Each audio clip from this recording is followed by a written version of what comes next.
Muy buenas tardes, bienvenidos a una nueva emisión de nuestro programa Prevención TV en su 11ª temporada en el aire.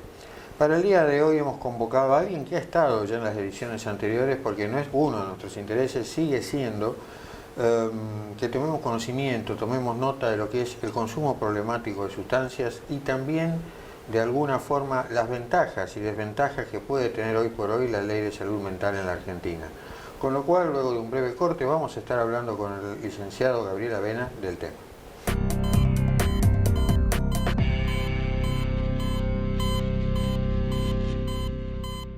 Bueno, tal cual lo hablamos en el primer bloque, contamos con la presencia del licenciado Gabriel Avena. Muchas gracias, Gaby. Sabemos que tenés muy poquitito tiempo, que te absorben muchos tus pacientes, que son, por supuesto, muy demandantes por el tipo de especialidad que haces. Entonces, bueno, tal cual lo planteó Fernando, queremos hablar un poquito del consumo problemático y fundamentalmente de la ley de salud mental, ¿no? ¿Qué se está haciendo? ¿Qué se puede modificar para mejorarla? Porque realmente así como vamos muy mal. Claro, bueno, en primer lugar, nuevamente gracias. Siempre que me invitan, para mí es un honor y un placer compartir con ustedes que vienen desde hace tantos años haciendo prevención, generando educación para la salud en un contexto de tanta barbarie.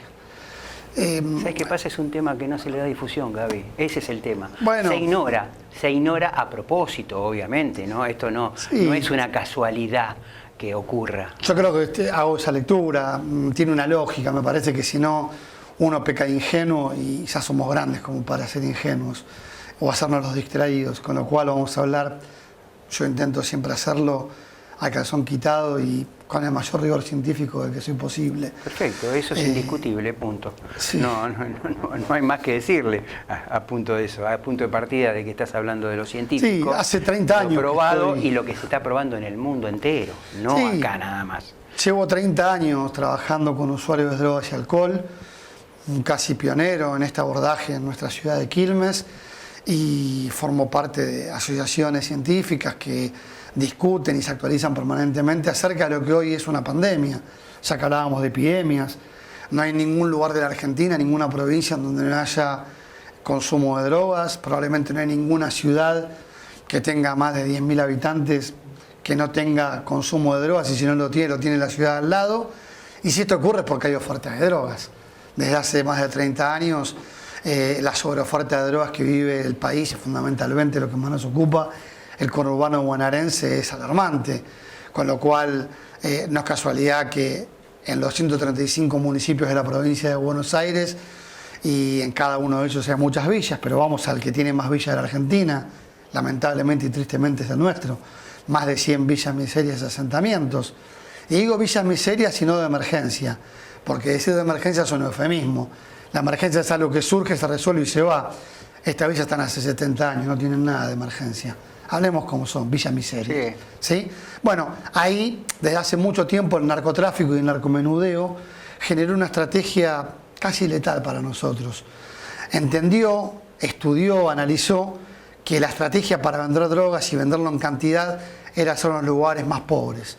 Entonces, cuando vos mezclás o combinás el cóctel pobreza y venta de drogas, claramente ahí empezás a tener un problema gravísimo que excede el mero uso de drogas. Aparecen determinantes sociales, culturales, políticas y económicas, pero fundamentalmente políticas. En el Gran Buenos Aires se vende droga y es mucho más fácil acceder a 1 gramo de cocaína o a 10 porros o a pasta base que comprar 1 litro de leche en un supermercado o en un almacén. Lo que es peor, si vamos para el lado de las drogas legales, ¿se acuerdan del pacto porrón? Llevabas el porrón y por 10 pesos te daban una cerveza, un porrón.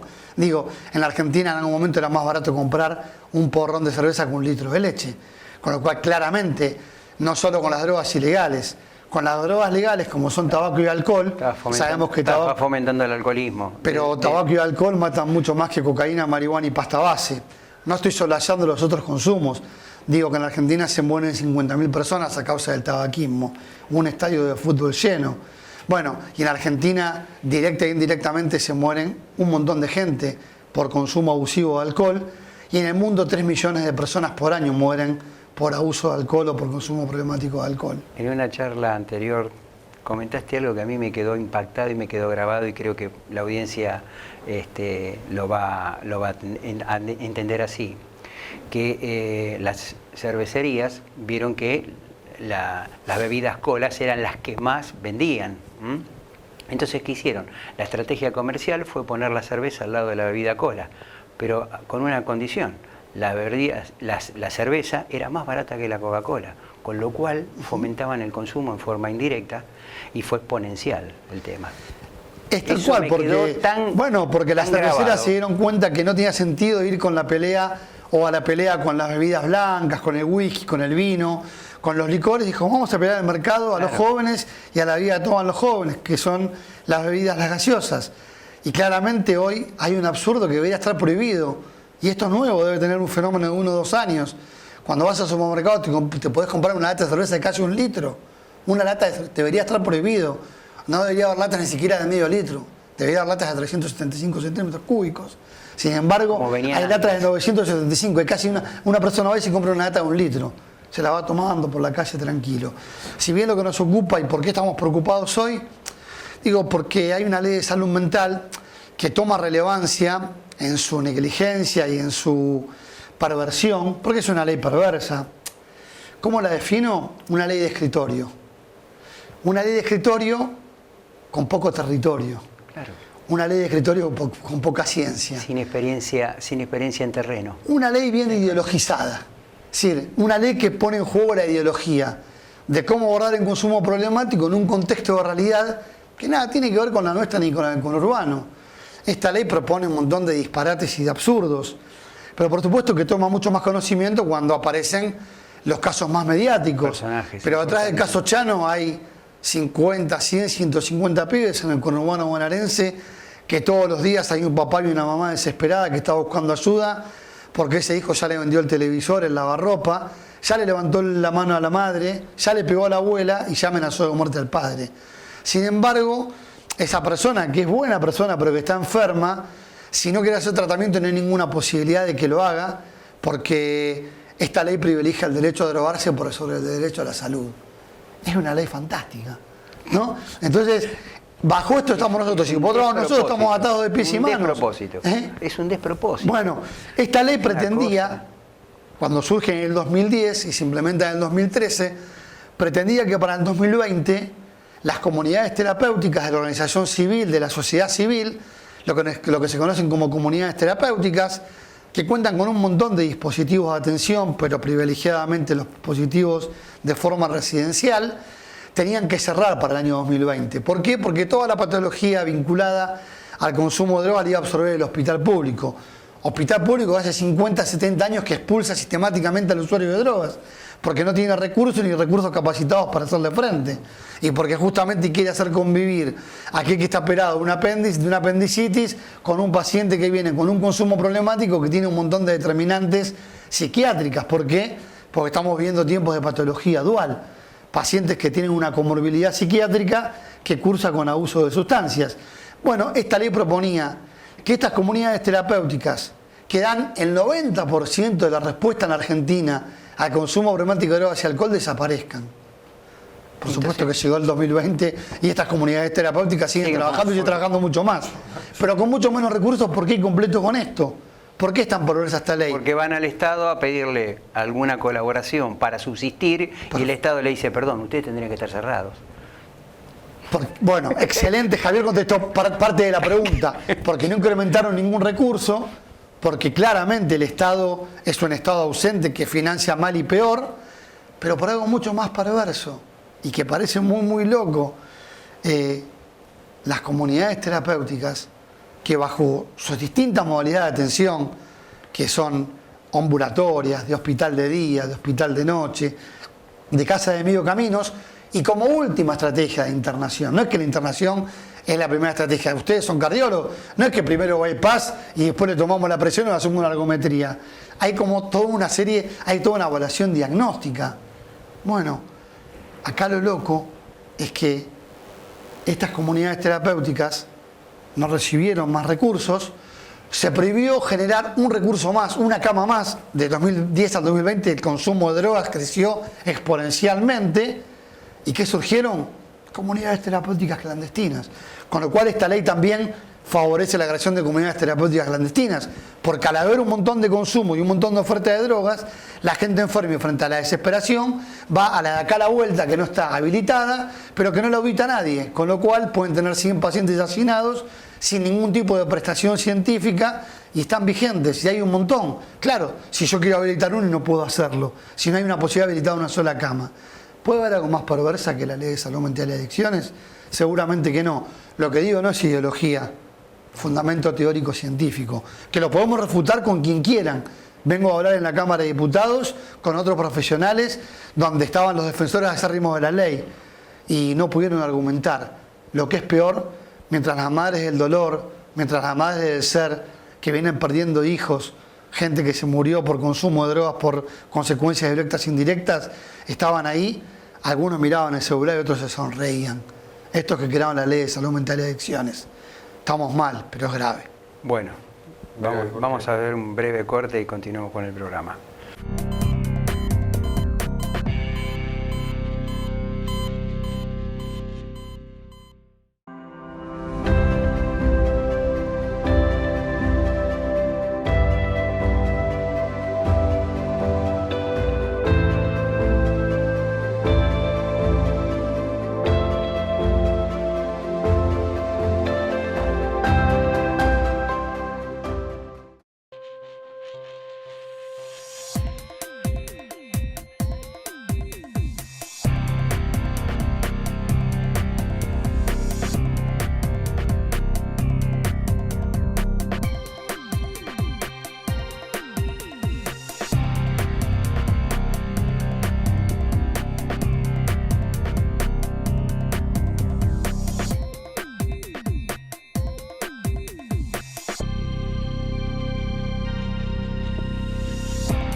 Bueno, seguimos con el programa, Gaby. Estábamos hablando, comentanos la ley, esta famosa ley de salud mental y adicción. Fernando recién me decía algo, charlábamos algo muy interesante. Decía, ¿y aquellos que defienden la ley, qué defienden o por qué la defienden? Yo vengo hace mucho pensando el por qué, porque aparte en principio ahora ya no, pero inicialmente había colegas que me merecían respeto, ya no, ya les perdí el respeto. Por esto, porque el sustento es bien ideológico. Entonces, cuando, no sé, uno puede tener, si nos permite un fanatismo, yo me lo permito solamente en el fútbol. Podrás cambiar de amor, pero no de camiseta. Voy a ir a ver a Quilmes hasta el día que me muera. ¿Por qué? Porque nací hincha de Quilmes. Eso es fanatismo. Y eso es no negociable y no responde a la razón. No tiene una lógica. Bueno, acá no hablamos de eso. Digo, acá no hablamos de neurosis, de la neurosis propia. Acá hablamos de que otro día en la Cámara de Diputados nos llamaron a 14 expertos, 7 que sostenían y estaban a favor de la ley de salud mental o no están, y 7 que planteábamos que no, que la ley de salud mental era un obstáculo, que nos genera un montón de inconvenientes. Y cuando uno escuchaba hablar a quienes defienden la ley, hablan de derechos. ¿Quién va a estar en contra de un derecho? Digo, nadie. ¿Quién va a querer que una persona esté en un neuropsiquiátrico 20 años, si tiene algo agudo lo tiene que resolver? Ahora, no creo que la solución a los problemas en la salud mental sea la desaparición de la psiquiatría, porque la única monovalencia hasta ahora demonizada y mal vista es la de la psiquiatría. Porque cuando yo le voy a ver a Javier o a Fernando, a ustedes, los voy a ver, o mi hijo lo va a ver a Javier, se hace una ergometría, ustedes son cardiólogos y tienen una especificidad, y hay una monovalencia, porque no me miran el dedo gordo del pie. Entonces, y cuando voy al traumatólogo, porque tengo un dolor en la rodilla, tal vez tengo los cruzados rotos. Pero ¿por qué cuando alguien va al psiquiatra es monovalente? Y la monovalencia está demonizada porque es la psiquiatría, pero con una paradoja y un agregado. Cuando yo empecé a trabajar hace 30 años, los usuarios de drogas y alcohol eran casi 100% puros en cuanto a cómo asistíamos a la patología. Consumían cocaína, marihuana y alcohol y casi que no cursaban con patología psiquiátrica. Desde hace 20 años estamos viendo que si encontramos una persona que consulta, y generalmente la gente consulta después de unos 5 o 10 años de consumo, que consume cocaína, marihuana y alcohol, ya llega con daño psiquiátrico. y ya se inscribe en una nueva patología, o no tan nueva, que es la patología dual. Y estos pacientes vienen con comorbilidad psiquiátrica, con lo cual si este paciente que afectó por el consumo la función del sueño, que afectó por el consumo la función del apetito, que tiene ideación paranoide inducida por abuso de cocaína, que tiene ideación delirante, que tiene un montón que tiene una cirrosis hepática, ese paciente, si no es evaluado por un equipo interdisciplinario y probablemente si no toma un fármaco, un psicofármaco para mejorar la función del sueño, un psicofármaco para tratar toda esa impulsividad, si no hace psicoterapia, si no concurre a los grupos, si usa se aborda, no va a ser posible que tenga tratamiento alguno. Sin embargo, en esta demonización de la psiquiatría, y yo que trabajo con para mí el mejor especialista en salud mental y adicciones que hay en Quilmes de psiquiatría, que es mi hermano y que es psiquiatra, se llamase Pérez en vez de Avena, diría vayan a ver a Pérez, pero vayan a ver a Oscar Avena, que no tiene turno porque está como yo, estamos con una demanda. No queremos que lo manden pacientes, no porque no nos guste trabajar, sino porque estamos totalmente desbordados. Pero estábamos antes de la pandemia, ahora lo estamos mucho más. Te pregunto una pregunta simple y sencilla. En todos los hospitales de la provincia de Buenos Aires, ¿cuántas camas hay asignadas para consumo problemático de drogas, adicciones, Álvarez, o un cuadro agudo? Álvarez, en conurbano bonaerense creo que debe haber en Levita Pueblo en Lanús. En Capital tenés Álvarez, Alvear y Borde, Moyano, por supuesto. No. El hospital público, es más, hay hospitales públicos de la provincia de Buenos Aires. Yo no tengo respuesta pública para eso. Pero no la hubo, no la hay y no la hubo en esto del 2010 al 2020 como proponía la ley. Es que no lo va a haber. No lo va a haber en inmediato, porque hay una realidad que es mucho, vamos más para atrás, Javier, y con esto termino este comentario. ¿Cómo la va a ver si yo salí de la Universidad de Buenos Aires sin haber visto una sola materia sobre cómo abordar el consumo problemático de drogas y alcohol?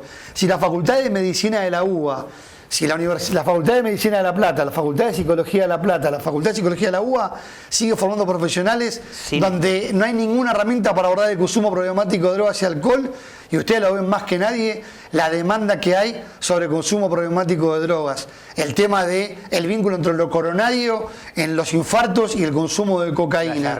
Bueno, todo lo que ustedes saben, ¿qué le voy a explicar a ustedes? Entonces, el hospital público y el Estado argentino es y ha sido un Estado ausente, y lo que proponía era cortarle las piernas y las alas a la sociedad civil y a las comunidades terapéuticas que dan respuesta, que no hacen todo bien y que hicieron muchas cosas mal, pero que en ese hacer mal hicieron en nombre del Estado ausente. Un paciente, perdón. Sí. Un paciente que consulta a nosotros ahora por palpitaciones, nosotros antes pensábamos, ¿cuánto café tomás? ¿Cuánta Coca-Cola tomás? Ahora, ¿tenés algún problema de consumo de sustancias prohibidas? La primera pregunta. Es la primera pregunta. Y seguramente está asociada a lo otro. Sin ninguna duda. Vos fíjate cómo cambió nuestro interrogatorio de una generación a otra generación, ¿no? Totalmente. No tengo ninguna duda. Te llevo para atrás. Cuando empezamos el bloque hablabas de que se encontraron en la Cámara con 7 especialistas que defendían la ley, 7 especialistas que no estaban de acuerdo. ¿Para qué lo llaman? ¿Hay alguna idea de modificar algo? Sí, nosotros hay un grupo de profesionales que hay diferentes instancias. Nosotros estamos trabajando, yo lidero un equipo de trabajo dentro de la Cámara de Diputados como asesor en una comisión de adicciones donde estamos trabajando o por una ley específica en adicciones o por una reforma a la ley actual. ¿Hay voluntad para hacer eso? Hay voluntad para hacerlo, nos han escuchado y estuvimos todo el 2022 elaborando, ya está elaborado ese documento, ya está presentado y en breve se va a tratar. Y de hecho el otro día fue un adelanto, estuvieron diputados de diferentes fuerzas y vamos a trabajar, voy a repetir, o bien para una ley específica o bien para una reforma. Pero igual hay algo que es importante y que esto acá no tiene nada que ver esta ley actual que tan deficiente es. Sin presupuesto, no hay posibilidad de ningún tipo de intervención. Bueno, entonces esto hay que modificarlo. Este programa está abierto a lo que vos necesites. Lo sé porque me han invitado siempre. Pero no solo vos, sino traer el especialista que vos creas apropiado, que esté piloteando esta ley también junto con ustedes, para hablarlo. Tenemos que hablarlo muchas veces, Gaby, para que la sociedad política entienda la necesidad imperiosa de ¿Vos sabés lo resolver que fue ese estar en la problema. Cámara de Diputados y mientras había madres que habían perdido hijos, había defensores de la ley mirando el celular y contestando mensajitos? ¿Sabés lo que era ver madres que habían matado a su hijo cuando fueron a comprar droga a la villa? Claro. Y estas personas con cara de piedra diciendo que la respuesta que tenemos en el país es excelente y que el hospital público da una muy buena respuesta, que lo importante es ir al hospital, que ahí están los recursos, cuando las madres, estas madres ya recorrieron hospitales, comisarías, y hoy por hoy, ¿sabés dónde se alojan?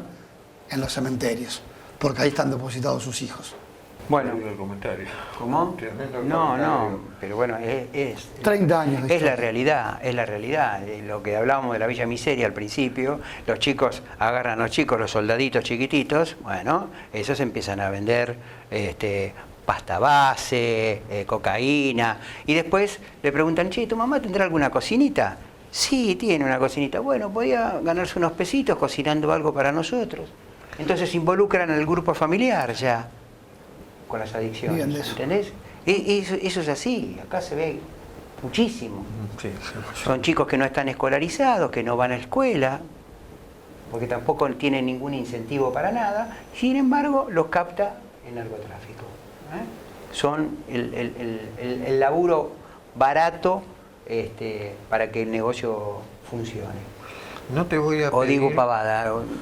Claramente esa fue la estrategia del narcomenudeo. Cuando el narcomenudeo en la década del 90 decide, como una política muy estudiada, realizar y armar búnker, cocinas y venta de drogas en las villas miserias, claramente sabe que el cóctel, que viene ya de otros lugares de Latinoamérica, pobreza asociado a venta de drogas, es un cóctel letal y difícilmente reversible.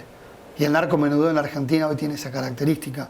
Y el conurbano bonaerense, hace 30 años que en el conurbano bonaerense se vende drogas, no exclusivamente, porque también se vende drogas en Coronel Díaz y Juncal y Barrio Norte, pero sistemáticamente el narcomenudeo desarrolla su trabajo en estos lugares, en estas villas miserias. Ahí desarrollan, tienen el espacio perfecto para que crezcan. Zona liberada. Zona liberada, por supuesto.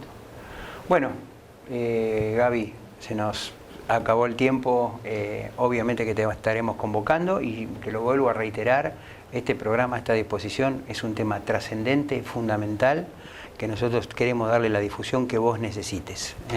Yo les Así agradezco que, porque sé que siempre se ocupan, siempre me han invitado, me encanta venir, me gusta compartir lo poquito que uno sabe, pero que es de 30 años ininterrumpidos hacer lo mismo, con muchos más errores que aciertos, pero siempre día a día trabajando para que a la gente la vida le duela un poco menos. Me gustaría tener un nuevo programa, Ley de Salud Mental, pero para escuchar las propuestas que tienen ustedes. Sí. Los que son, digamos, de alguna manera disidentes respecto a la ley oficial. ¿Qué es lo que quieren Tenemos todo un... lo que ocurre tenemos- ahora ya lo vemos, Sí. está a la vista. Así que, ¿qué es lo que tenemos que cambiar? Me comprometo para cuando ustedes quieran y gracias nuevamente. Breve pausa y cerramos el programa. Muchísimas gracias, Gabriela. A ustedes Gracias, siempre. David.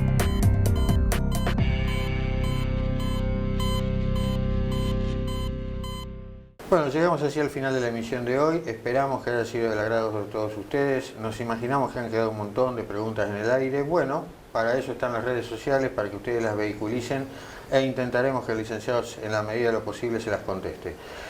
Sin más que decir, más que agradecerles a ustedes la fidelidad y a nuestros sponsors, los esperamos en una nueva emisión dentro de 7 días. Cualquier duda que haya surgido va a salir durante la emisión del programa. Vieron que salió la dirección del licenciado Avena, así que pueden consultarlo particularmente por algún caso que les pueda interesar, que tengan urgencia, lo que sea, tienen esa vía de comunicación con él. Así que bueno, nos encontramos dentro de 7 días en una nueva edición de Prevención TV. Hasta entonces.